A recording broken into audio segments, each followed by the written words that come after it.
Welcome to Backroom Convos. On this week's episode, we have none other than KSR Music. If you're a big fan of people like David Guetta, Calvin Harris, XXXTentacion, he is the guy you want to listen to. How are you, my brother? I'm doing well, thanks, and yourself. I'm good. I was bopping some of your stuff as I was doing some of my laundry during the day, and I was listening to the track that you did, Insomnia, which was inspired by XXXTentacion. Rest in peace to him. Give us a bit of a background, your music background. Okay, so I basically have been producing now for about 4 years, and I basically could not really sing very well, or maybe like 3 years ago. Maybe around 2021, and I've been songwriting for maybe like 8 years or so right now, and I started releasing my own music basically back in 2021, and from there, I built up on a lot of my music over time, and I now release every month. Yeah, that's basically where I'm currently with my music. No, everything is great. Sonically it sounds amazing, and from I think do you have any sound engineers that you're working with as far as like mixing and mastering your songs? No, not at all. I do everything myself, and yeah, everything is like self-taught, and I've always like stuck to that. So basically, I've never really had like any external help from any other like mixing engineers or masters. So who are you listening to? That inspired the sound that you make? So I have 3 inspirations. Specifically, it's Ollie, Trevor Daniel, XXXTentacion, and I have one called Yayo. He's also like a kind of like a lo-fi type of artist, but Juice WRLD as well is a big inspiration for like a lot of my productions. So rest in peace to him as well. Legends never die. So yeah, he's definitely one of the big inspirations for like my production side of things, but vocals and things like that are mainly Ollie and Trevor Daniel and another artist named Lies. No, that's amazing, man. And for people who haven't listened to your music, I've realized that sonically your sound is international, right? So is there any background, or is there a story behind that as well? Yeah, so basically my music is not just for, being an artist. A lot of artists tend to do it for the fame, the money, the popularity, a lot of the normal things that a lot of artists, want. And I think for me, I would consider myself different, because my main goal isn't necessarily about the fame or the money. It's actually to break the stigma around mental illness. That's like my main goal, because I feel like a lot of people judge mental illness because they don't understand it. So I feel like that's the main goal. So my main aspiration is to change the world in that aspect, and hopefully I can get as many people on that as possible through my music. That's great, man. That's great. And I want to talk a bit about writer's block.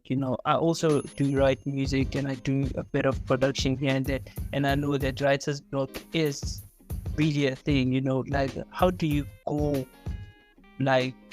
past that writer's block thingy that a lot of people don't know like about writer's block? Because I also am a self-taught producer, songwriter, or whatever you may call it, and until I listened to an interview that who was that guy who was Chris Beats was talking about how his son helped Kendrick Lamar with the writer's block. I don't know, have you ever experienced writer's block? I think so. I've been songwriting for a very long time. So I think because of that aspect, I've learned techniques over, the period of time that I have been, writing. And I think when I first started, it was writer's block used to be almost every song. And, back then as well, I feel like it's something that takes practice and time for you. It's kind of practicing to the point where, it's easier to come up with melodies, to come up with lyrics, to, figure out your rhyme scheme and stuff. And it's actually much harder for rappers to do that, because singers focus more on the aspect of melodies, whereas rappers, you have to have rhythm, you have to have flow, and it's also there's more lyrics to that. So I think with me, what I use now that actually really really works is actually just humming a melody like on the beat. So you're just feeling you're feeling the vibe, you're feeling the beats, and you just hum a melody, and then you eventually find something that, like, okay, I actually really like this melody, it seems really catchy, and from that melody itself you change that into lyrics, right? And that's actually how a lot of, I guess, artists that I know to help with writer's block, because it's actually very efficient and will save you a lot of time for melodies and lyric writing. I hear you. So, I was going through your TikTok and I've noticed that you haven't been working with a lot of artists. It's always been like solo projects that you have on your page, So is there any particular reason? Actually, so I've made, I think I've done like 4 collaborations. And I actually am working currently more on the collaboration side of things. I haven't necessarily touched a lot of, or like released let's say a lot of music with other artists in the past, mainly due to the fact because I wasn't necessarily felt like I was ready to be able to also bring another person into my I guess music space, or to involve someone with my persona. But I think now this year specifically I'm working with a lot more artists, and as my following grew much bigger, I've gotten a lot of DMs on like Instagram and stuff as well to collaborate with other people. So I think now I'm mainly collaborating with other producers. So so that's like kind of the like where I'm at the moment. But I'm working with other rappers and singers behind the scenes, which will eventually, like songs will eventually come up like in the next year or so. No, okay, that's great, man. I just wanted to ask you another question, and you did say earlier on when you answered the question, you said you're not really doing this for money or for fame, but as someone who is also, there's also a business element to this. I, for one, I would say like piano is doing great in our country at the moment, right? It's doing wonders, and you're still sticking to sonically the sound that you make. Is there a reason behind that, or is it something that's on the pipeline to say, yeah, we do have a couple of projects that will be coming out soon, piano projects, because that's where every year is at the moment. Is there a reason behind why you're not currently doing piano?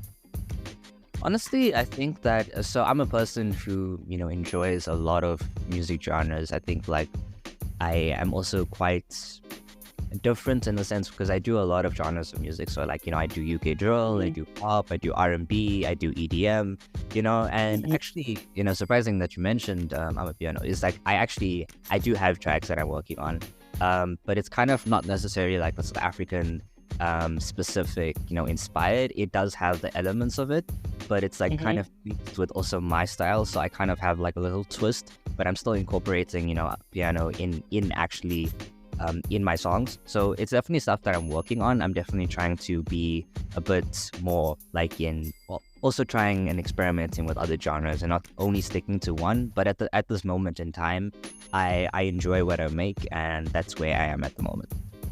Oh, that's great, man. That's great. So are you independent? Yeah, I'm fully independent. I do have a management team. They call it June Music Group, and they basically, help run my social media pages. They help me with scripts. They do photo shoots. I have my own graphic designer for album covers and things like that. And I'm fully independent. I actually am very against record labels, mainly due to the fact that I feel that record labels, there's a lot of hidden fees and a lot of hidden costs. Yes. And ends up a lot of artists don't actually realize that, and they take advantage of that. And a lot of record labels take the percentage is 80 to 20. They get 80% of the royalties, and the artist itself gets 20 or even lower than that. And most of the time, the royalties that the artists actually get from the 20% will be paid to hidden fees. So in actual fact, they're actually not making as much of money as that they would imagine or visioned to have made with a record label, right? And it's different, I Yeah. guess, with major labels such as like, Sony Music and Universal Music, etc., because that's a major label, so they have a different contract based on that. But for me personally, I would never sign a record label due to that fact, and I feel like independent should be the way to go. So also with my my management team, it's basically similar to a record label, but instead of something that ties you to them, it's a monthly subscription thing. So I pay them Yeah. every month to do that certain thing. So I also earn everything that I make, and we both actually Yeah. earn a profit because they also book my live events, they book the venues, they do all the they also do paid marketing and stuff. So it's Yeah. basically the same aspects of a record label, but I'm against a record label itself. So what's do you have any splits between you and your management team? No, not at all. So basically, the way they earn profit is through the live shows and everything that is incorporated with my management team. So like all the the graphic designers, the videographers, etc., are all within their company. So they earn profit through that. And yeah, there's no split. So I earn 100% royalties of all the music I make. I have full freedom. I can make whatever I want. And basically, they just handle like the the tedious things like the admin and helping me to basically grow my name out there. Yeah, no, that's great. That's great. I think one thing I wanted to speak on is sync deals. Have you ever like thought about sync deals, like music? I have actually. So the thing with sync deals is that there's a specific type of like music in a sense that people look for that type of thing, and it's a bit more intricate. There's like a lot of specifications and criteria when it comes to sync deals, so it's definitely something I'll look for in the future, but for now I'm not exactly staying away from that because I know it's a good way to also earn money and also grow your music, but I'll have to have like a specific way to actually get into like a sync deal because my music type is not necessarily it doesn't necessarily meet the criteria, if that makes sense, but it's definitely something that's on my mind. No, that's great. That's great, man. I don't know. Have you listened to Tyler? I don't know if you know who Tyler is. Have you had a chance to listen to Tyler's music? And if you have, can you tell me what you think of the sound? Because it is influenced by Amapiano, but it has an international feel to it. I just want to get your opinion on that. I don't think I have listened to Tyler. Yeah. Okay, so currently, who are you listening to? Okay, so I'm not listening to much South African artists. I listen to a lot of, I guess, like underground, underrated artists. So I try and like help and support smaller artists as well, because I feel like there's a lot of artists that are out there that they deserve so much more recognition, but they they have the talent, they have all of that, but they don't, they're not out there. So I try and look for a lot of artists like that. So at the moment, I'm listening to an artist named Lyeth. I think he has about like 1 million Spotify monthly listeners, and yeah, he's like one of the main people. But I listen to basically everyone, whatever comes on, whatever sounds good to me. There's a lot of smaller artists like Lil Uber, some Travis Scott, like some big artists are out there. Yeah, what do you think about Travis's new album? Yo, that's a question. Hey, that's a question. Honestly, what do you think? I think I actually really enjoy it. I think from my like personal taste, and also a lot of like his previous stuff. I've been earlier stuff. I think this is like a different approach to it, but I think he definitely stepped up in this. Yeah, and I think I've heard this album. I think it has more of a Kanye influence. Do you beg to differ? No, actually, I think I do see that, because also with I think Kanye is releasing his a lot of people have been waiting for Kanye to release more stuff, but I think there is a slight I wouldn't say it's necessarily like a big aspect of Kanye's music to be like inspiration, but I can definitely see it being part of the new album. Yeah, no, I hear, and I just want to mention this, and big ups to Mike Dean, who is a huge part of Kanye West's album production, and also Travis's, and those guys don't often get credit for the work they do on these big guys' album. Mentioning Travis, who the guy behind the scenes is Mike Dean. Same applies to Kanye. You know, as far as like production, do you see yourself as a frontline artist such as you, Travis, or you more of a Mike Dean type of person who's like low key behind the scenes and doing and making all the things happen? Which of the two are you? That's also an interesting question. So there's an artist named Graham, right? And there's also another one who's called Lexmore. So they're both artists, but they also produce for other artists as well. So, but then they don't really, you know, they also kind of like how you said, you know, they don't exactly, you don't really know that they're the ones producing. So, but they kind of both. So I think I will also be both. I'll also do the artist side approach and also work with other artists and produce at the same time.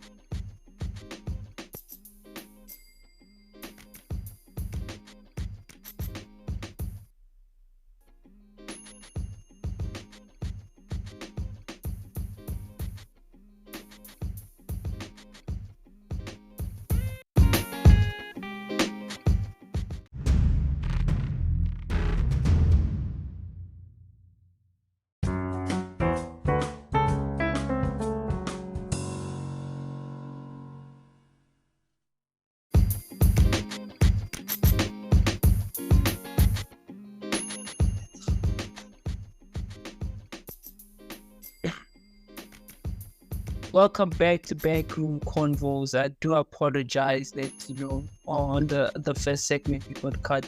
I even forgot because I was enjoying the conversation. We were supposed to go on an ad break, but we couldn't. So, you know, we got cut there. So before we left, KSR Music was still talking about two of the artists, you know, because I did ask him, you know, if he is a frontline artist like Travis Scott, or more for Mike Dean, who is one of the producers that works sonically works behind people like Travis, people like Kanye, you know, the synth that you hear in like tracks such as Praise the Lord, the guy that works behind that sound is called Mike Dean. His name is Mike Dean. So that's one of the questions that I was asking KSR before we went on the break. So I would like for him to basically touch on that because we didn't get to hear the answer. Okay, so thank you and appreciate the comment on that. So basically, I would say I'm more like both. So like I just mentioned, it's before it cut off. There's two artists named Graham and Lexmore. So both of these artists are very popular on TikTok and other social medias, but they're artists and they're also producers. So I know Graham, he sometimes produces for another artist named Connor Price, which is also a rapper that went viral all over TikTok. And you know, there's another one named Nick D. So these are all artists that were popular on TikTok, and their music went viral basically. And a lot of so Graham and Lexmore are both really good producers, and they also produce their own music for themselves, but they also produce for others. But a lot of people don't know that they produce for certain, like, you know, other artists. So I feel like with me specifically, I would also be kind of like that. I would say I'm an artist and I would also produce for others as well. And I'm okay, you know, with people not knowing that, you know, I'm necessarily like, you know, the producer of a specific track. Yeah. Even though, you know, a lot of artists have producers and they don't necessarily get the recognition. But I feel like if they were producers themselves and just a producer, they would, you know, they should get more recognition for that, because the producer is what also really makes a song, you know, hit. So yeah, I think with me, I'm okay, you know, not getting the recognition as a producer because I have my artist side of things already. So, you know, if I get recognition for it, then, you know, then that's an extra. But I'm okay because I'm helping another artist, you know, with their talent and, you know, to get them out there as well. No, that's interesting that you say that. And I want to touch on something now that you mentioned that, you know, there's producers for sure. Hit Boy is producer, Timberland, full producer, Pharrell, full producer. And I want to talk a bit about credits, right? So Pharrell is a producer, produced Entrepreneur. Jay-Z rapped on it. Hit Boy produced King's Disease 1 and 2. Nas, on every song title, you see that there's a Hit Boy featuring Nas. There's a Timberland featuring, artist Pharrell featuring, the artist here.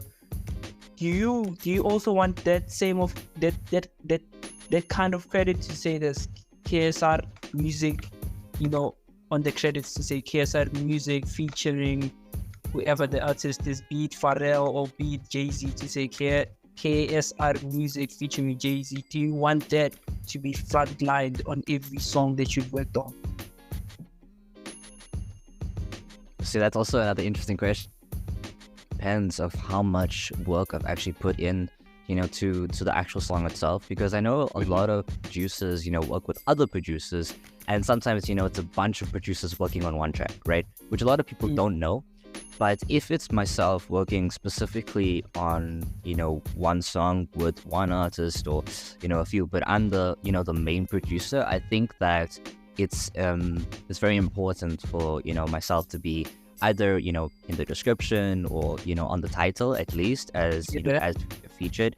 And if it's necessary, like my song, for example, like, Alan Walker, Martin Garrix, David Guetta and stuff, they work with a lot of other vocalists as well.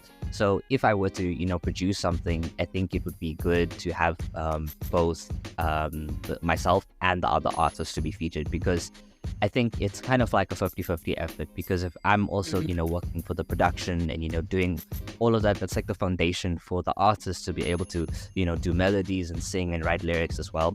And what a lot of people don't know is that a lot of the producers are actually the ones that are writing the lyrics with the artist. So especially if that's the case, I'm definitely gonna need to take credit for that, because that's what makes a song, Yeah, true. So I just want to touch again on, your music. You're an artist, you're a producer. Have you faced any criticism or backlash for your music, and how did you handle it?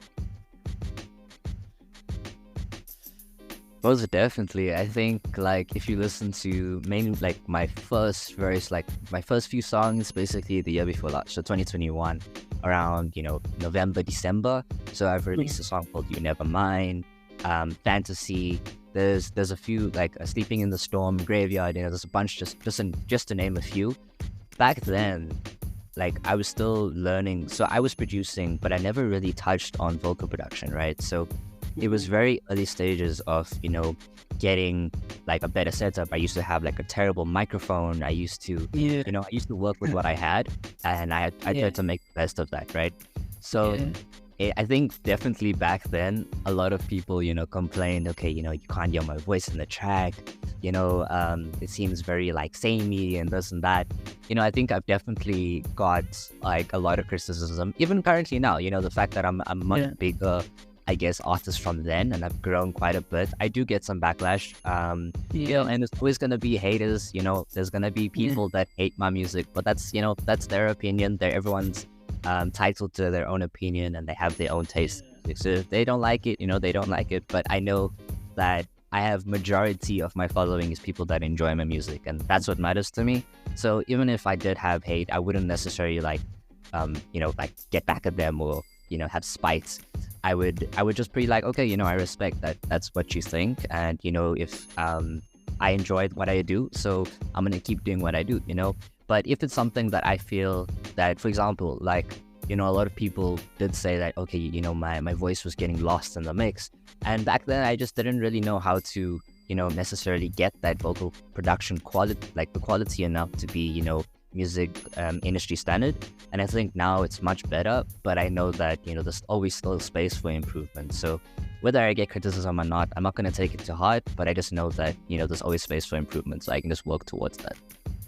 Yeah, that's interesting. And this brings me to my next question. This is what I think. I think, haters are the greatest marketers of the product that you're trying to push in anything.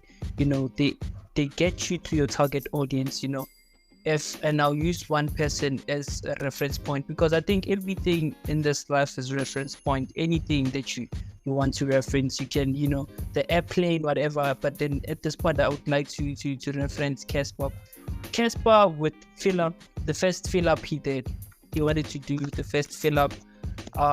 Something wrong with the t-shirt, and haters, of course, were the first to see that mistake, and they kind of like amplified that and got that to relevant people, and they started buying ticket sales went up because of the people that were bashing his name, but actual fact they were bringing closer and closer to his target audience, you know what I mean?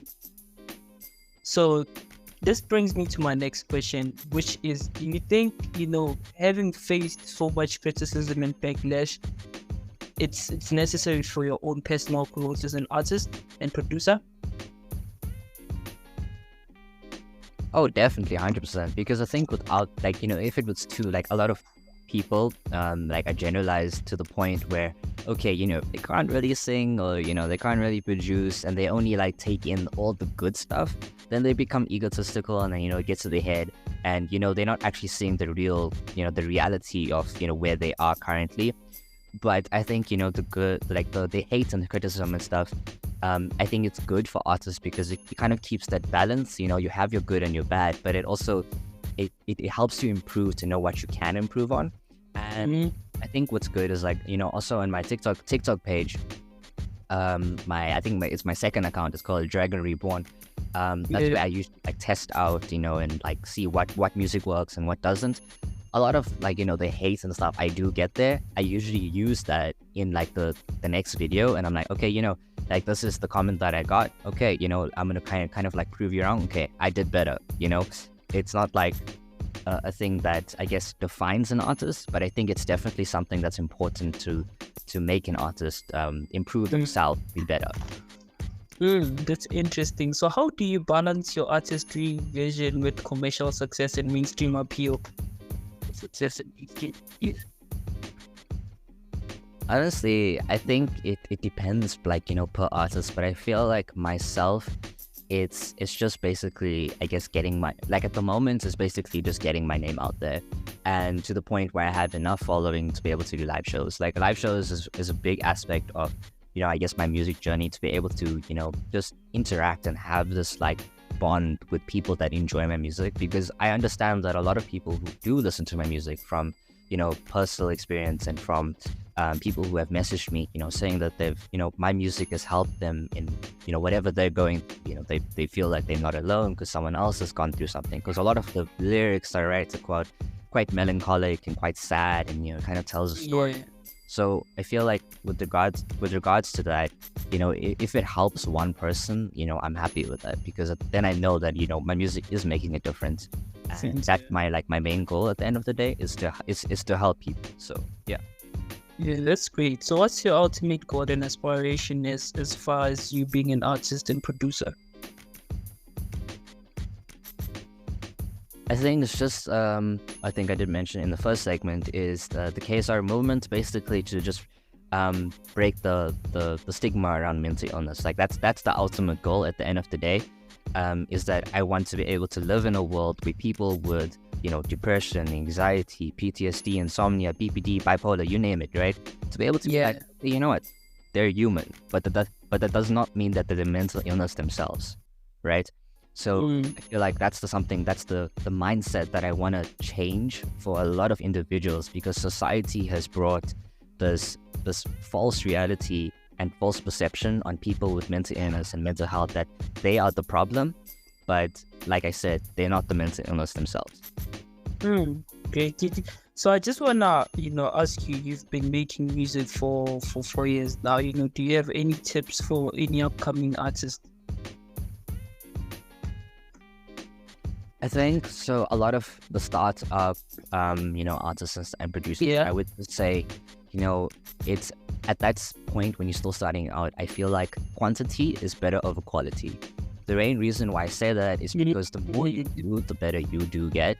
And a lot of artists, like for myself, if I listen to something I made 4 years ago, I'm gonna be like, damn, that was trash, back then it sounded terrible, but in the moment when I was making it, I'm like, oh, okay, this is fire, And like that's how life works. That's how you develop yourself and get better. So I think the main tip I would just say is that keep going and keep at it, and it will take some time to get there, but it will get there the more you do it. And once you get to a place where you're like, okay, you know what, I feel I'm proud of what I do, and I feel like I'm basically to that industry standard, then you can start working and kind of fixing the finer details in your music to be able to make it to, like, I guess, quoted, like, perfection, right?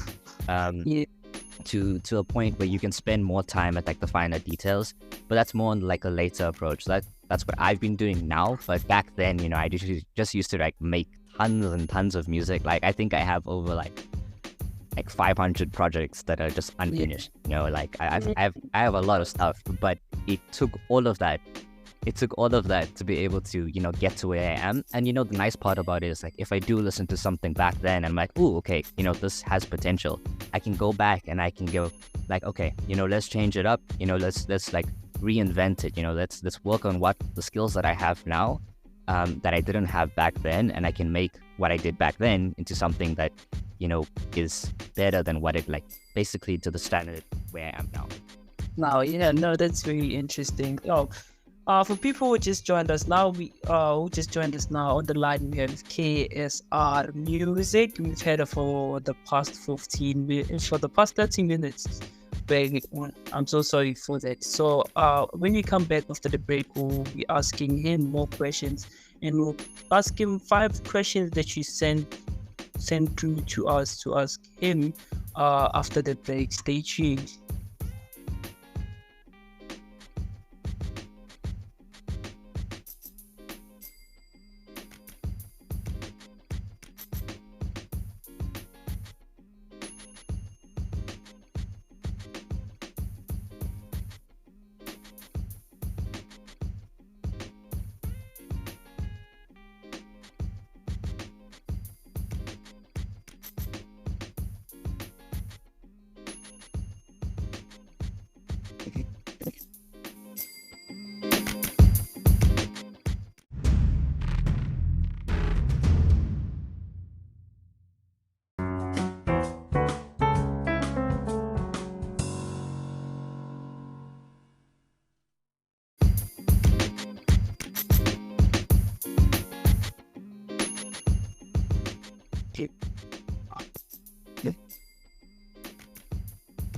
Welcome back to Backroom Convos with Lesego. And on the line we have KSR Music. We've had up for the past 30 minutes now, and we've been talking everyday music. And there's a quote that I like by the name of what did I say? There's a quote that I love by the guy called Grant Cardone. He says, use what you have until what you have gives you what you want. And I think in this interview, KRS is the embodiment of that, and I appreciate the fact that, you had so many valuable gems to drop for people who are mostly starting out in this music thing independently. Do you see yourself as a Jay-Z of the future? Because Jay-Z is... I don't want to be like... Yeah. I wouldn't say I'm like, egotistical about it, but I think there's definitely potential for that. I wouldn't say I would be like the biggest, artist or whatever in the world, but, I think I can definitely get my name up there. And, there's always going to be better, like people better than me. There's always going to be people above me. There's always going to be people below me. But at the end of the day, if I get to that point, I'm going to be grateful to them. Yeah, no, that's interesting what you say that. You know why I say that? It's because, I've listened to people such as, what's that guy? I forgot. The name just went out. We just went off. But even Jay-Z does the same thing. Rick Ross does the same thing. They all advocate for independency, but they do have record labels as well that they sign people and give them 360 contracts, which is a slave deal. But on the contrary, they go out and say, you must be independent, you must be, And I'm like, but you're on this end are saying we must be independent, but yet on the other end, you are signing artists and doing what you say you stand for. You know what I mean? Like, what's your take on that? So I also have my own record label. Funny enough, is that it's called the KSR. Sorry. So The guy I wanted to mention is Master P. Master P is also one of those guys that I wanted to mention in on. So yeah, you can carry on. Okay, so I also have my own record label, Productions. KSR Productions is also I wouldn't call it like, I would say mine's not like the contradictory, okay, like I'm striving for independence, but then I'm also like signing labels, so like the slave deal, right? Yeah. The difference between mine is that there's no ties to, the record label is basically, similar to like my management team, but the difference is that, everything is, free, and it's basically like a non-profit organization that I've done, that I've started. It's still in like the very beginning building block phase, but the record label is basically to sign artists, but to say that they're signed, with KSR, the KSR Productions record label. But the difference with that is that I'm just going to be helping them, get their music out there, to help those people who I feel like deserve the talent and they deserve more recognition to actually get out there in the industry, because it's very difficult. Like I said earlier, is that, they can have the talent, they can have the skills, but, if they can't get their name out there, then, like they're not getting anywhere, right? And I want to make those dreams come true for those artists, and I want to be the difference maker. So not like Jay-Z, etc., who's fighting for this independence, but then, contradicting himself, who's signing the 360, that, these record labels, because at the end of the day, I still strive for independence. So I would say that this record label is an independent record label, and that's the difference. I hear you, and I just for people who are listening now, who are listening to you talk, and they don't know what a TDR is, So I want you to tell us what a 360 deal is. Just break it down, what a 360 deal is, and what's your thought on 360 deals? Okay, so basically a lot of the record labels that do, 360 deals and stuff, it's basically when you have a contract that everything you do and everything that the record label puts in is a cost, right? Which is not necessarily mentioned in the actual contract itself. So, for example, if they're spending more money on like ad marketing, they're spending more money on like video shoots, etc., music videos, those still count as a cost, right? Which is not necessarily on the contract itself. Because what people don't realize is that, like I said earlier, the 80-20 split, as much as you get like 20% as an artist, it's actually not 20%. It's actually like 2%, because everything if also record labels, the money that they put in, right? It's kind of like the bank. You take a loan, right? And you're currently in debt, right? You have to pay back the bank, but you're also paying them in interest. It's basically a similar analogy. Because the money that they put in, and let's say 1 out of 100 artists actually blow up, then fine, they make a profit. But all those smaller artists that they sign, the more artists they have, the more money they make, because they basically tying themselves to the label. Because in the contract it states that that if if for example this artist, they put in, let's say the record label puts in $1 million rand or $1 million in a sense into this artist, then their approach to that, and like let's say the artist only makes like 200,000, for example, then they have to still pay the 800,000 back, right? Which a lot of people do not know. So, and that's basically that's how the 360 thing works, is that they will be tied to the record label until they get paid off. That's interesting. So would you say it's more like a loan? So it's actually a risky thing. So I would say it's more like a loan. So it's kind of like, it's not, so the difference between that is that it's kind of forced, because it's not something that they're aware of at the current state in time, whereas a loan is something that, okay, I'm actually going to go take a loan. So what they don't know is that that's why it's so, they get, deep in this hole, is because they're unaware that it's like, air quoted, like a loan, right? So they get tied to the record label because, it's different also because a lot of I know a few black people who've invested in artists, and that's Yeah. thing because they don't want anything back. That's just them putting in money. Like I know Drake, he did that quite a few times, right? He's actually put in money into other artists. I know a person like I know Simon Cowell from America's Got Talent. He's made so many artists big. Like there's One Direction. There's a bunch of artists that come from that as well. But Yeah. that's more of the investment side of things. When it comes to taking a loan in a sense, it's basically just trapping the artist without them knowing, just so they can earn more. Yeah. In actual fact, it's basically just selfish. Okay. So for an artist who's about to sign a record deal now, what would you say to them? Well, honestly, I would say get lawyers involved first. So also that's very important, is to make sure that everything is the lawyers can look through the contracts, make sure that everything is legal, and everything that is benefiting the artist and the record label, right? Because at the end of the day, you want to make a profit, and they also want to make a profit. So if it's something, a record label that don't just I know of small artists, when they turn 18, 19, etc. Like, oh, okay, I got this record label, they get excited. I'm like, okay, I'm gonna sign it, right? But what I say is that take a step back from that and be like, okay, let me actually think about this from a different perspective. Okay, what is this record label's needs and wants? They research the other artists that are signed to this label, right?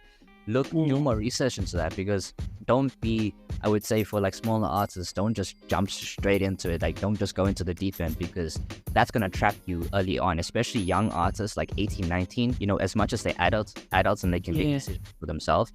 That's the most scary part, is because these record labels take advantage of that. Because when artists get excited, oh, okay, I got a record label, I'm good for life. That's the ideology, right? And unfortunately, they don't have the education. They don't have the expertise to be like, okay, you know what, I'm actually signing my life away. So I think with that, it's very important. It's basically, if someone wants to sign a record label, make sure that ask many questions, like what's the hidden cost, how do they earn a profit, how do they start, what other artists are working with them. I want the proof, basically. And make sure that it's safe for both the artist and the record label before actually jumping into that, because once you're in and once you sign that, you're stuck. Interesting. So for people who are listening to us speak now, and they are presented with deals on the table, what would you say is better, a distribution deal or a 360 deal? Definitely distribution. I think distribution is a much better, and it's a much more safer option, because I like, me personally, I'm against the 360s. Yeah, no, I see you. So, like you did mention earlier on when we were speaking, that you do have a company of your own, KSR Productions, and I just wanted to ask a question. Does OVO, which is October's very owned by Drake, and a couple of partners, which also have under Universal, they're also working with Universal. There's also Sony, who's also signed Rock Nation. There's also what you call those Island, who's also signed to Warner Brothers. There's the Rick Ross record label, Playback Music, which is signed under what you call, is it Sony as well? Is it Sony? I'm not sure if it's Sony or if it's Island. So those companies have partnered up with these big corporates, Universal, Warner Brothers, and Universal. Do you see yourself going there too, as far as your company? Definitely, I think so. I think there's a lot of people that I think that I could definitely partner up with, because the KSR Productions business and the company itself is to also just help independent artists and music producers, etc. So I do sample packs, etc. I have a Spotify playlist thing, so I also am a curator Spotify. So I have a bunch of genre specific playlists where artists can submit their music for a specific genre, and then if they get approved, it basically just helps them boost themselves to the algorithm all for free. And that's like the business itself. There's a few stuff people can like get beats and stuff. So I basically want to kind of have my business as a network, music network with a bunch of people who have like the talent, the producers, etc., to be able to work in this network, to be able to help other artists and things. So if there was a partnership that I would feel like it benefits my company, KSR Productions, then I'll definitely look more into it. But it's definitely something I'm open to. Well, okay. So you just mentioned something about playlisting now, and I want to touch a bit on it. For people who are listening to us talk about playlists, right? So I know there's artists who don't know like that there's ways you can like pay to get into like Rap Radar or Rap Radar and New Music Friday, which is those are all playlists where you can submit so the playlist curators can review your song and determine if they can have you as part of their playlist, right? So for people who don't know how to get into those playlists, how do you know any ways as to how they can be a part of the Rap Radar in New Music Friday? Do you know anything about that? So when it comes to those type of playlists, they're called editorial playlists. So there's different algorithmic. There's editorial. So editorial has to do with the Spotify chosen editorial curators, where they choose music based on everyone that based on their music. So you submit before your music is released. You can submit from a week before to you pitch the music, and then they listen to it. If it gets approved, then it gets on that music. On this playlist. So but that's only if it's approved, and not many people. It's a very fortunate thing to do. But once you get onto one, you'll eventually get onto more, right? Yeah. And the unfortunate part is that people who do pay for all of that is that they can get, it's actually illegal to do so. So they can actually get in trouble if people find out that if they pay to get into a playlist. And a lot of times people scam.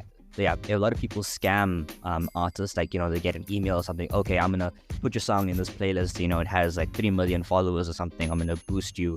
Get you followers, get you this and that. But unfortunately, that's all bots, right? It's all extreme, and it actually hurts your profile in your artist profile in the long run. So paying for playlists is highly not recommended. No, thank you. So for people who just joined us on the line, we have KSR Music. We've had that for the past 45 minutes now, but we are headed out for a break, and we'll be asking him more questions when we come back after the break. So I've heard that we'll be asking you questions, smash or pass questions when we come back after the break. So stay tuned for that. Cheers.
Welcome back to Backroom Convo with Lesego. For those of you who haven't subscribed or followed us, please kindly do that from wherever you're listening this podcast episode from. Please follow us, please like, please rate this episode, this podcast to be specific even, before we left, when we went on the break, KSR,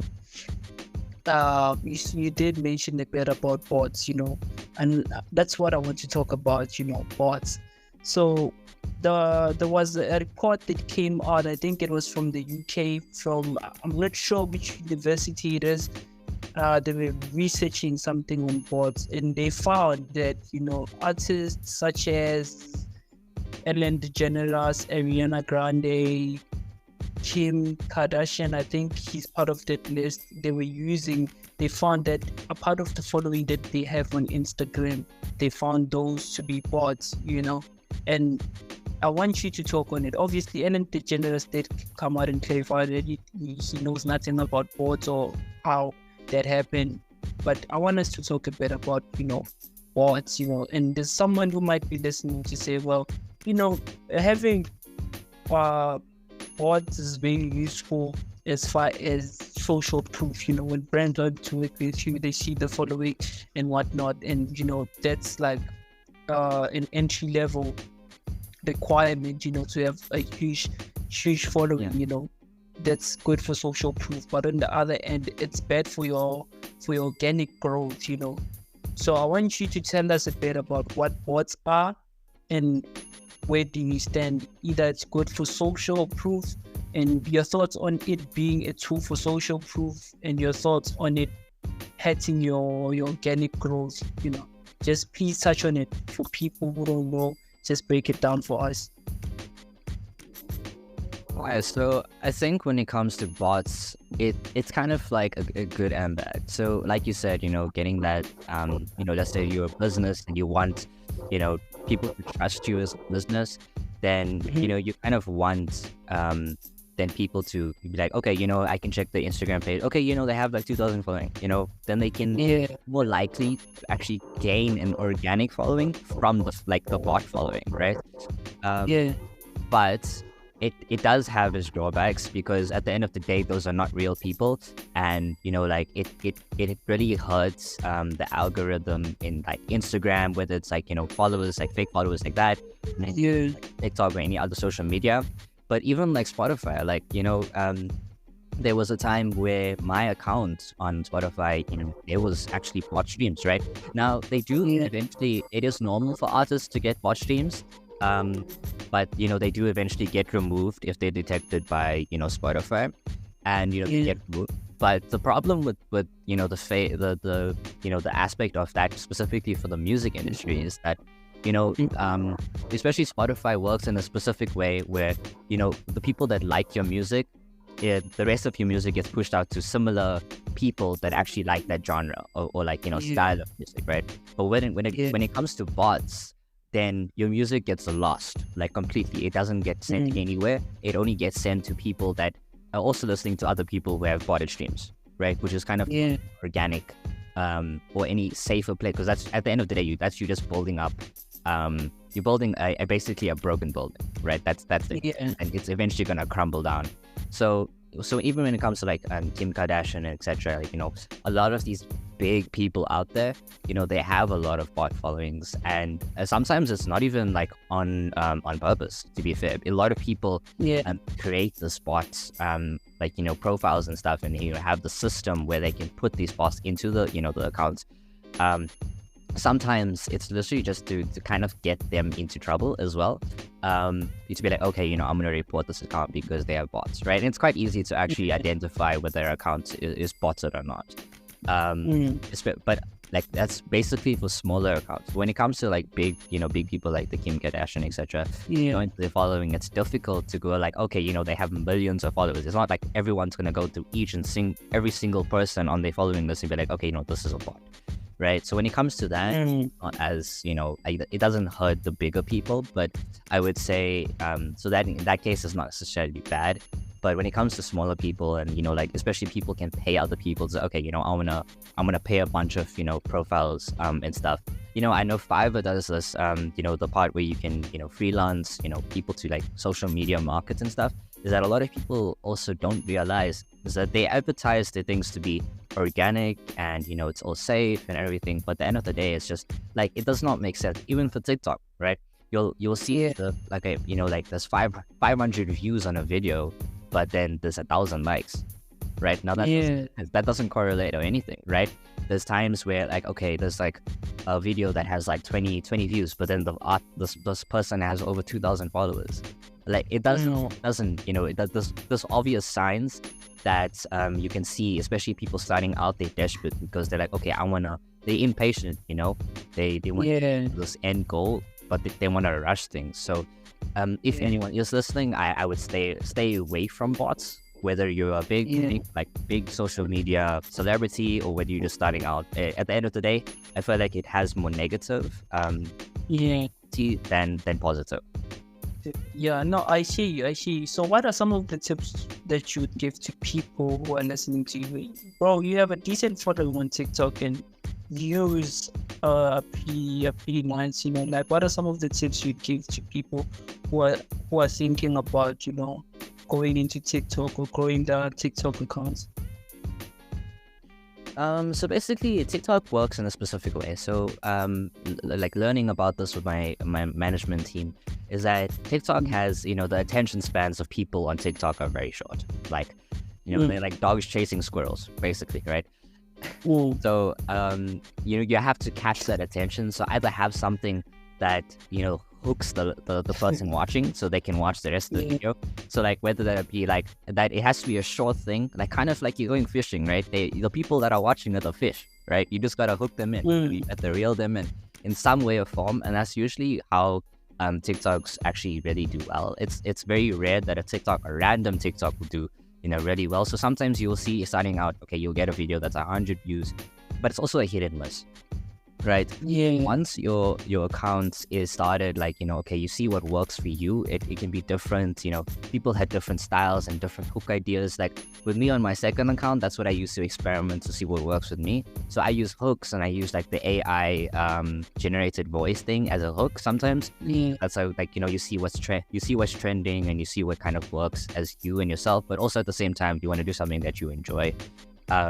So I think when it comes to people, like the tips I can give them is basically make sure that you're happy with what you're making. And two is that make sure you find a hook that can kind of it can be like a 3-second hook. For example, myself, I can be like, okay, this is the saddest song I've ever made, right? That's already a hook by itself. Right, it kind of engages people. Okay, you know, it already finds, okay, what is your target audience? You know, okay, sad, right? You want to find like the people who are feeling down, right? Okay, you know, let's say I got a song, and you'd be like, okay, you know, I think all relationships should be like this, right? Then people can be like, okay, what? So you're kind of giving them a problem, right? And then immediately after that, you're solving the problem with an answer, and that's the main aspect of how TikTok, you know, Instagram Reels, YouTube Shorts all work. So that's the best advice I can say, is basically have a problem / a hook and then lead into your execution or your solution to the problem. Thank you for that. Thank you. So for people who are listening to us, artists to be specific, who want to release their music but they don't know how to do that, can you please help us with that? Because I know there's DSPs such as, you know, TuneCore, DSPs such as what you call this other one? DistroKid. DistroKid. There's all those. Can you break that down for us? What's a DSP and what that does for an artist? Okay, so DSP stands for the Distribution Service Provider. So what they do, so I'm with DistroKid at this current moment, because I just feel like you're getting what you're paying for, right? You pay for a yearly subscription and you get a ton of benefits, right?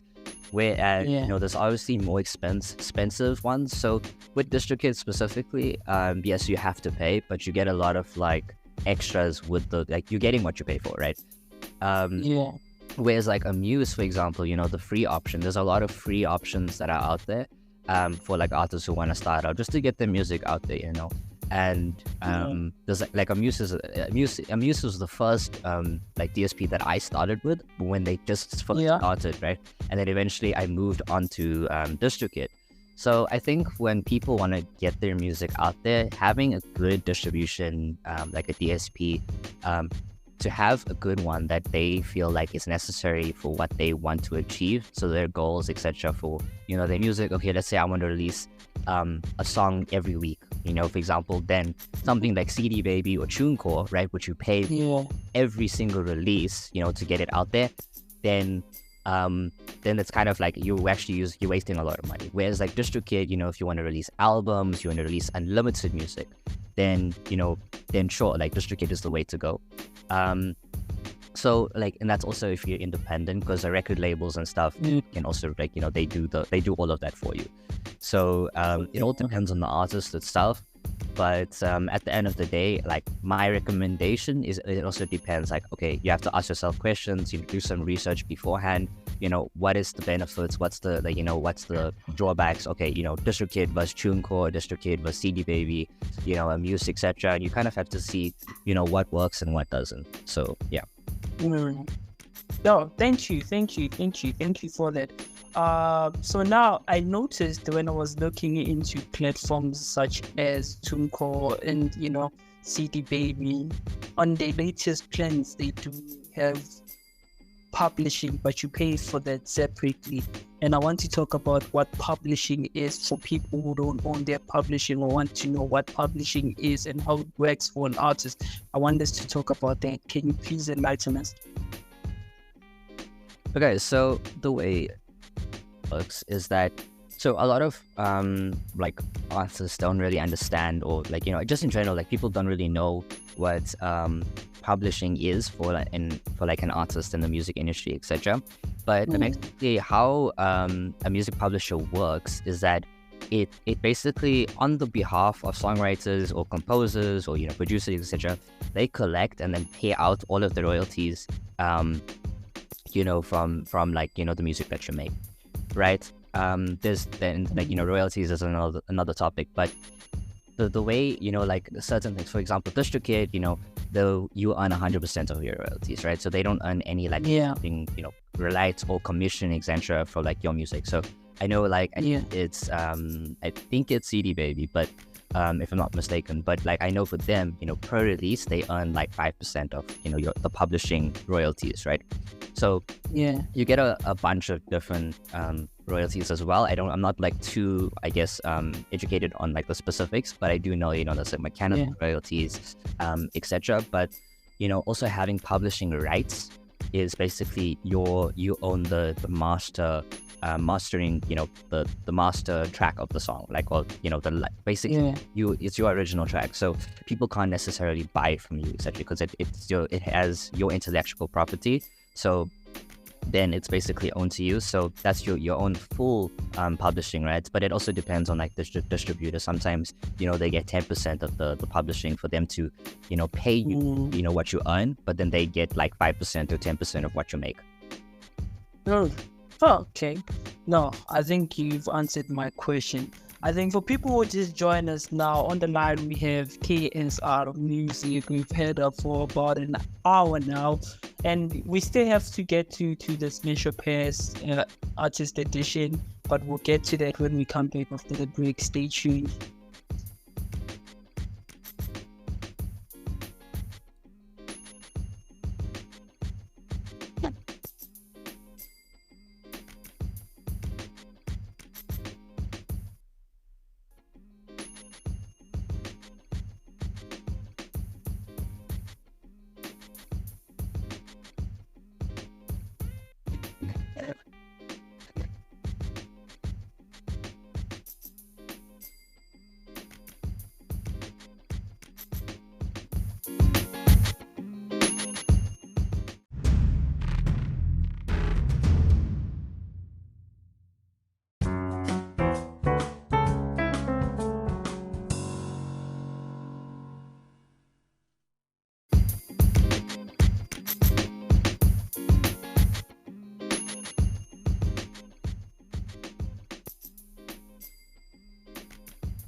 Backroom Convos with Lesego M. On the line, we have KSR Music. We've had it for the past hour now, talking everyday music. He is an artist, he is a producer, he's working on music, great music. Go check him out on TikTok, KSR Music. Does wonderful music. If you are a fan of David Guetta and you are listening also to the late XXXTentacion, he does have some of those songs that are inspired by those artists. And now we are back, KSR, we are back. we've spoken about a lot of things. We've spoken about a lot of things, but we haven't touched the match, as another form of another stream of income, multiple, we are talking multiple streams of income now. You have your publishing, you have your royalties, and merchandise is also a part of another stream of income. I just recently learned that you can bundle your merch with your album, which also can contribute as an album sale or a single sale, and I want us to touch on that, and what's your thought on merch, and what do you think artists should do as far as like merch? Do you think they should have a bundle to say, I'm releasing an album and I'm releasing about an album, but I'll bundle it up with merch, or should they release an album, then afterwards you get merch? I just want to get your thought on having multiple streams of income and how to incorporate releasing album and merch. Okay, so I think it also depends on how big the artist is, because merch is definitely something that is important. It's also something that I'm looking at eventually. So like my slogan is called A Dragon Reborn. So it basically, it's like the type of merch that I'm going to be having at some point. But when it comes to releasing merch with an album, I think it's basically more for a bigger following, because at the end of the day, that's also kind of hyping up, okay, this is the merch that's also dropping with the album, and the more people that have it would be like, oh, okay, cool, I'm wearing this merch, like people are gonna be like, okay, I want that too, so then they're gonna go listen to your music and be like, okay, this person has merch too, okay, I'm gonna get the merch as well. So as much as they also listen to your music, you're getting more money on top of that when they buy your merch. Now the difference with like smaller artists, or something for myself, so let's say I release an album, right, and I get like a bunch of people who actually follow me for the specific album, and eventually I can be okay, I want to drop merch for the album that I already released. And at the end of the day, if you want to drop merch, you have to be able to have the following for them to actually buy it, because at the end of the day, you're putting money to actually get merch out there. Then if no one buys it, then you're not making anything, you're actually just making a loss, right? That's why I would say for smaller artists, in a sense, you start out with like releasing the album, and then if you get enough people who I think like the active listeners on Spotify, those people, like the active people that are actually the ones that will listen to music monthly as soon as your song releases, those are the people who more likely will buy your merch than people who just join, right? So that's more for like startup artists, beginner artists, amateurs, etc. People who've only been in like the industry for like 1 or 2 years, whereas bigger artists, like okay, there's a bunch basically, but when it comes to like Trevor Daniel, or a lot of people, like even Juice WRLD has had merch one time, right?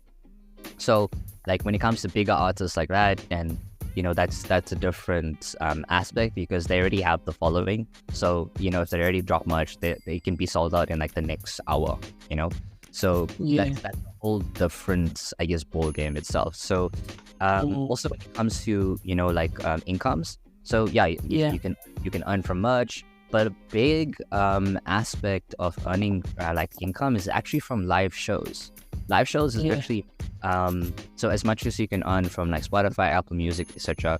You get royalties from that. The more listens and more streams you get. But the part that the most artists actually earn the most from is actually their live shows, because they earn the biggest profit from live shows and touring. So as soon as people start doing live shows, this is also why I want to get into live shows as soon as possible. It should start in like the next 2 months or so. But that's where you earn the most income, because that's like you book a venue, you have a team that's working with you, and then like let's say it's 1,000 people and your tickets are like 1,200.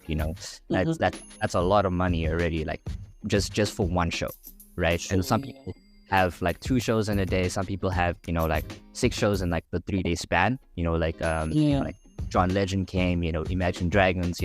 They were artists that came recently, and there's people that that want to there's a lot of people like, okay, I want to see this person live, especially if they have a big following. And even if they don't, starting on a small scale, so like for me, I'll start like maybe on a 50 to 100 people, and that's already much more money than you will be with like the music that you're making on Spotify, Apple Music within like a year, right? That's already in like 3 days you're making that whole amount of money. Yeah. Yeah, no, that's dope. That's dope, man. Talking about events now. Spoke about events, and we will get to this mission pairs game, but then this is the last question, I think.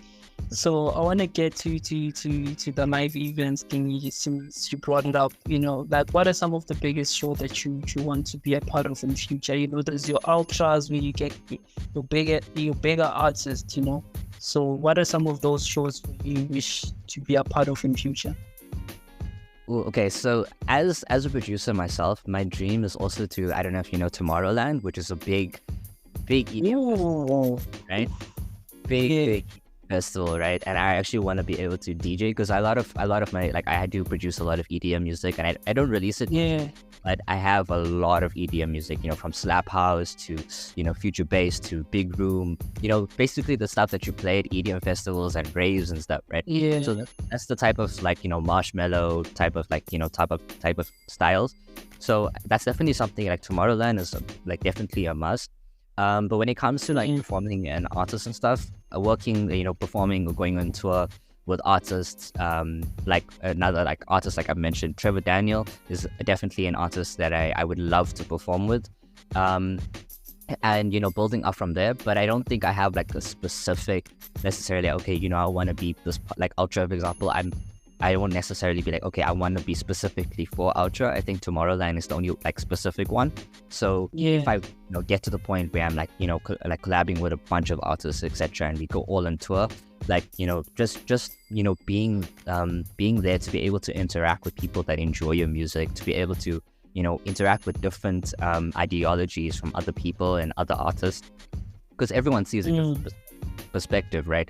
There's a saying that says that there's always there's your side, there's my side, and then there's the truth, right? So I think that also applies when it comes to music. So I think with like shows and stuff, it's definitely something that most artists really enjoy, but it also makes the most income, and it's basically a win-win. Oh yeah, no, I hear you. And I did say it's the last question, but I have one more question though. Let's talk a bit about awards. Over the years in South Africa, to be specific, just recently we just heard that even the Grammys are being bought. And I want to share your take on it. To say there's artists who are like, who's this artist who was like, I'm not big into awards. Kanye was like, no, the Grammys. That's when he pissed on the Grammys. It's like, now the Grammys, F the Grammys, or that happened with the Grammys. In South Africa, we had people like Ricky Make went onto social media to speak about the Summers being bought after Nasty C won an award where they were in the same category, and Nasty took it, and there were rumors that they was also bought, And I want to hear from someone like you if awards are actually a big thing, and your take on awards being bought. Honestly, I'm not like, awards are basically like, I mean, at the end of the day, it's just something that you have like physical that, okay, shows, okay, you got an award, like an award, right? That's okay, cool. But, having the numbers and the actual, the actual like behind, I think that's just more of like a fame thing, like, okay, I'm the best artist in the world, that's the type of vibe. So if the more people, people get greedy, and then, like, okay, I'm gonna pay for this, I'm gonna buy, into this, right? Just for the sake of like, okay, it's also kind of like a marketing thing. It's like, okay, you can yell like, okay, whatever, like I won a Grammy, right? Or, it's like 4 Grammy then people are gonna be like, oh damn, this person must be great at this like music. Then they're gonna go check out that person's music, So it's also like a marketing thing. But me personally, I don't think like awards should be as big as they make it seem. I just feel like, if people are gonna be staying true to themselves, and then that the like the awards and the fame and stuff doesn't get to their head, then it shouldn't be as important. Because if you're making the music for yourself and to interact with actual people, then the awards does not matter. No. Interesting that you say that. I just have another question, even more. I just wanna ask. I think this is the last one. I'm sorry, guys. I'm sorry. This is the last one. For people that are listening, there's people that make music all across the world.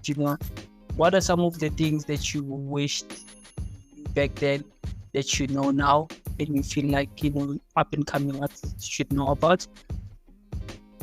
I think we've mentioned a lot of the aspects. I think like knowing the record label stuff is very important. To know what DSP you're using, to know what the publishing stuff, to know how to get into sync deals, to know, to also know what equipment and what stuff you need, to be able to budget, and manage your money properly, to be able to like, okay, I need a microphone. Okay, what does the microphone need? Okay, I need an audio interface. Okay, what does an audio interface need? Okay, it needs like a power adapter, or having like monitors, right? Having an like a synth or something. Having something that to have the right equipment. Because like as for I built my own home studio, because going to an actual studio can be quite costly, and especially if you're starting out. It's in the long run, it's better if you can eventually save up to have everything yourself, because then you're not paying any of the extra costs and stuff for like mixing engineers, masters and stuff.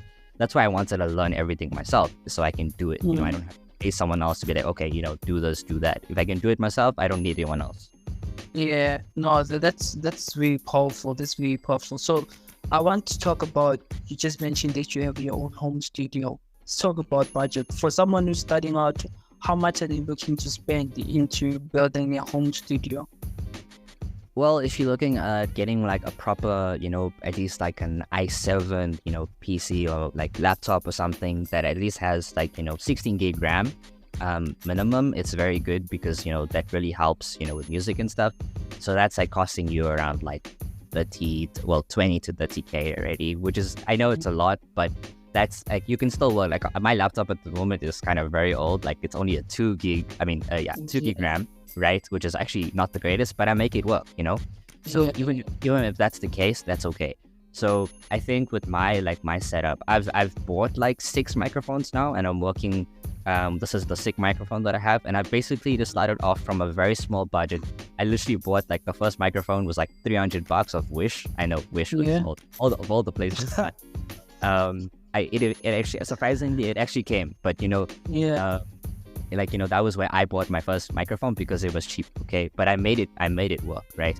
Because at the end of the day, what also people don't understand is that you can have terrible equipment, but as long as you know how to use it, then it works out, right?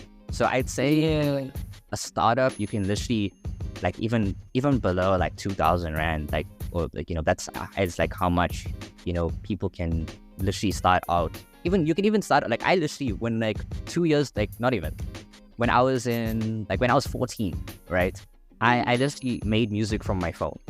Like that's like I literally downloaded BandLab on my phone, and I was like, okay, you know what? I'm gonna get some beats. I was releasing on like YouTube and stuff. Like that's already a start, right? So people can't afford any of that. Like literally, just get BandLab. BandLab is an amazing free software that people can use to start out and actually make music and stuff, if they can't afford a laptop or etc. But like even software, like I use FL Studios to to produce and stuff. But if you're not producing and things and you just want to record, then like Bad Lab or there's a few that you can use that are free. But, I think for starter artists, like a budget of like even under 1,000 or 2,000. Well, thank you for that. For people who just joined us now on the line with KSR, we've heard her for the past 1 hour 52 minutes, and I've been saying we'll get to this mission. She said that for the past 30 minutes now. I think after the break, for sure, it's the last segment, we'll get straight into it. Let's go to a break. Cheers.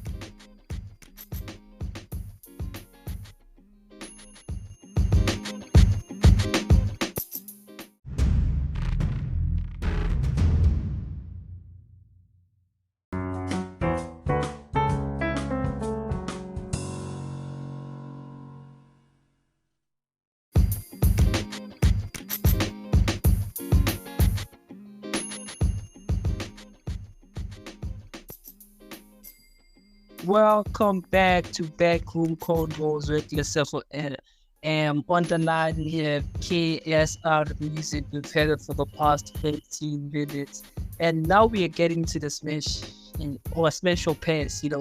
I've been delaying it, for the past 30, 45 minutes or so. So now we're getting to it. This is a music edit smashing pairs. So the first smashing pairs, you'd say, if you say smash, you give us why you smash. If you pass, you give us a reason why you pass. So the first one is Drake. Drake, do you smash, do you pass? I think this is music-wise, yeah? I think this is music-wise.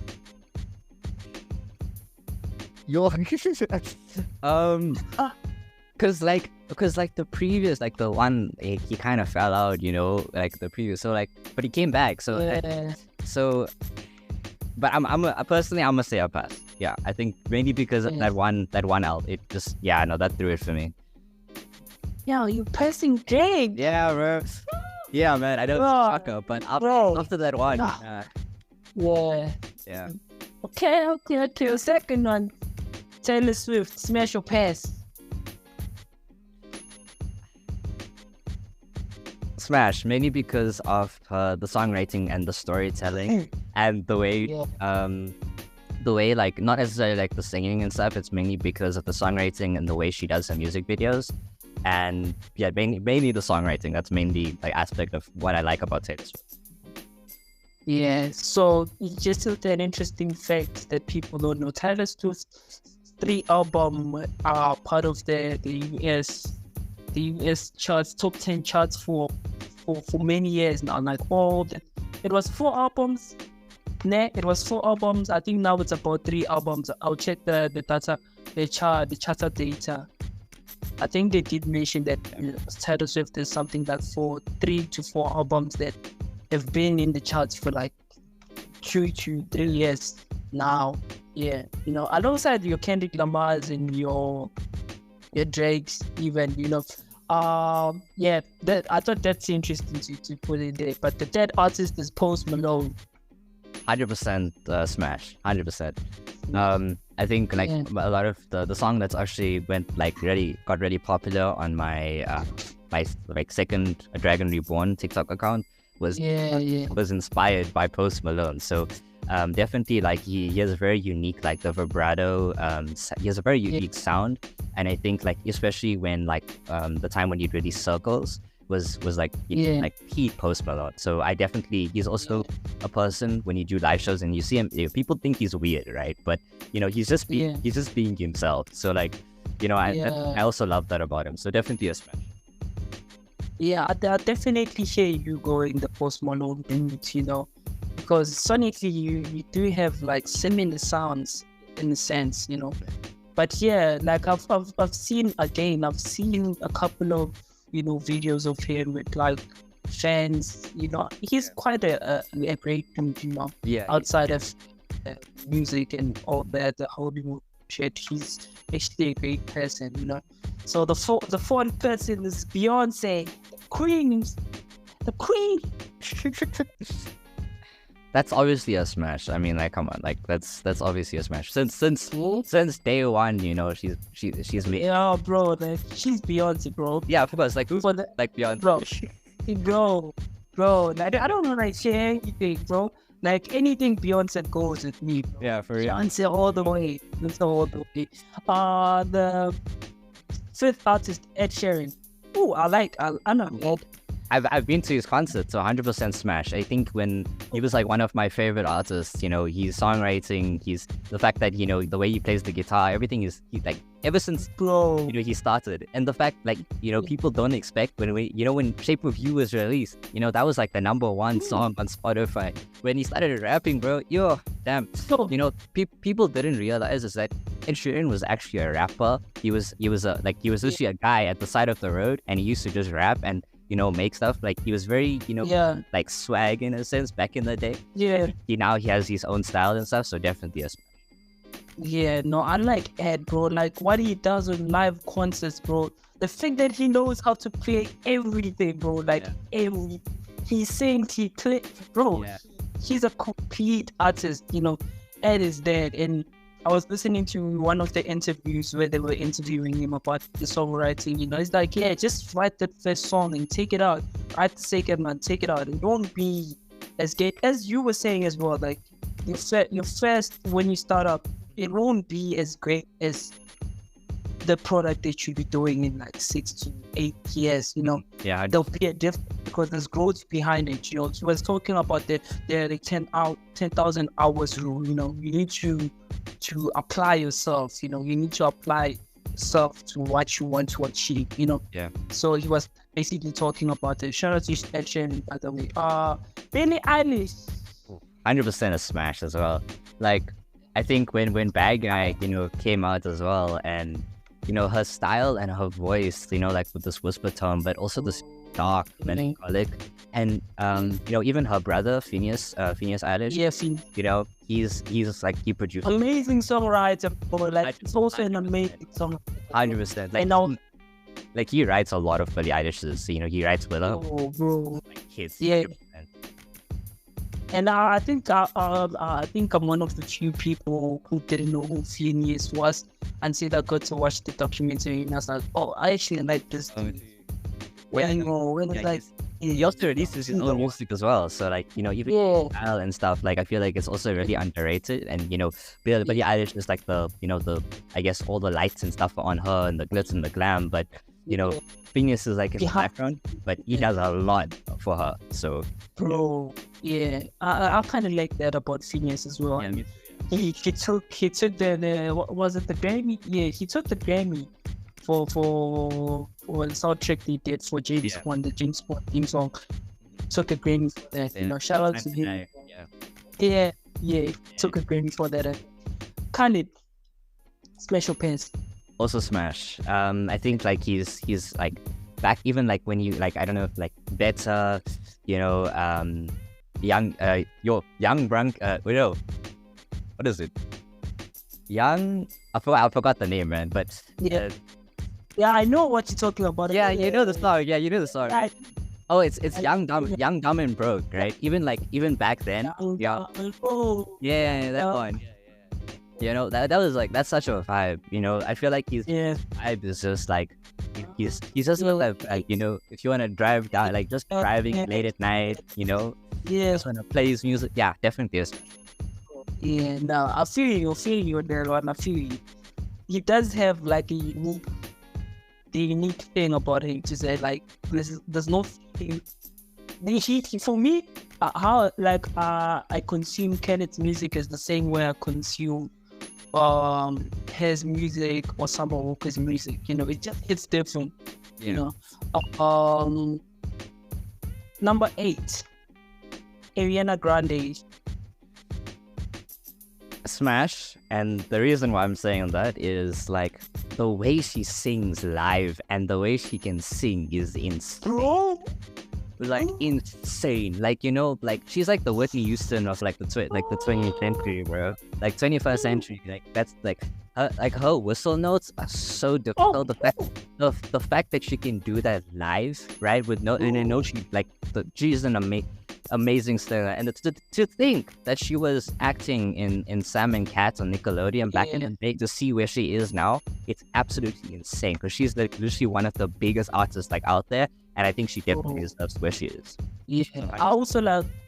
I think I'm also a fan of her vocal acrobatics as well. Like, she's amazing. And you know, I don't know if she writes her own music, but shout out to her as well. But I'm not sure about the route she's taking now. You know, I'm not sure about that. Yeah. Sure. DJ Khaled. Got another one. Honestly, I think I'm just gonna say Smash because of the fact, you know, like another one, you know, like it's just his vibe is also, he's just like, you know, like he's known for that. Like, I mean, to be honest, like, you know, I don't really know much on like his music side of things. I just feel he's a meme, you know, like just for that as well. Like, I'm just gonna say yes. Yes, me, yeah. But I also like, I'm not a big DJ Khaled fan, but I'm also like the one person who listens to like all the commercial hits, you know, like I'm more of like a service level type consumer when it like DJ Khaled's music. Yeah, So yeah. Okay, I also say smash based on that. Rihanna.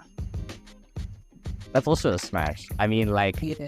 even back, you know, like, even like not even only because you know she's also acted in a lot of movies, but you know, like just the music itself and like the melodies. I know she did work with a lot of like art, like other artists. I mean, other like songwriters and stuff. Like I know, I think it's Umbrella, right? That I think no, it was so Chandelier by Sia, right? Yes. It was actually meant for Rihanna. Really?